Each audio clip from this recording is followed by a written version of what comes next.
Christmas and a Happy New Year. The Chennai Silks. Let the celebrations begin. Laapataa ladies திரைப்படம் கடந்த March 1ஆம் தேதி திரையரங்குகளில் ரிலீஸ் ஆகி பெரும் வரவேற்பை பெற்றது. படத்திற்கு ரசிகர்கள் மத்தியில் நல்ல வரவேற்பு கிடைத்தது.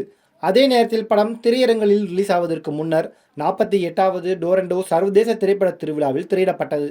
அங்கு படத்தை பார்த்த ரசிகர்கள் படக்குழுவினரை பாராட்டினர். மேலும் படத்தினை பல்வேறு திரைப்பட விழாக்களில் திரையிடவும் வேண்டுகோள் விடுத்தனர். லாபட்டா லேடிஸ் திரைப்படத்தை பாலிவுட் சூப்பர் ஸ்டார் அமீர் கானின் முன்னாள் மனைவி கிரண் ராவ் இயக்கியுள்ளார். அமீர் கான் கிரண் ராவை பிரிந்துவிட்டாலும் தொழில் ரீதியாக இருவரும் ஒருவருக்கு ஒருவர் உறுதுணையாக இருந்து வருகின்றனர் என்பதற்கு இந்த படம் ஒரு எடுத்துக்காட்டு. அதாவது இந்த படத்தினை அமீர் கான் மற்றும் கிரண் ராவ் என இருவரும் இணைந்து தயாரித்துள்ளனர். திரையரங்குகளில் பெற்ற வரவேற்பை போலவும் ஓடிடியில் வெளியாகி மிகச்சிறப்பான வரவேற்பை பெற்றது. இந்த படத்தில் நிதன்ஷி கோயல், ஸ்பார்ஸ் ஸ்ரீவஸ்தவ் உள்ளிட்டவர்கள் நடித்துள்ளனர்.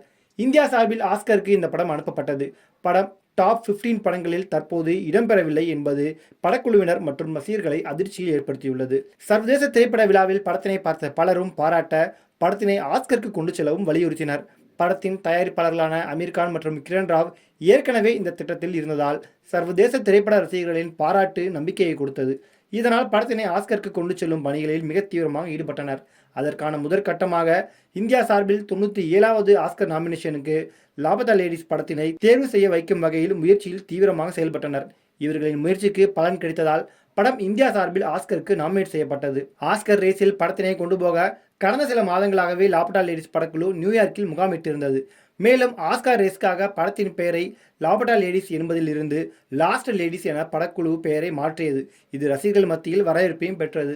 தற்போது வெளிநாட்டு பிரிவு ஆஸ்கருக்கான படங்களின் பட்டியலில் டாப் 15 படங்களின் பட்டியலில் லாபட்டா லேடிஸ் படம் இடம்பெறவில்லை. இது ரசிகர்கள் மற்றும் படக்குழுவினரை அதிர்ச்சியில் ஆழ்த்தியுள்ளது.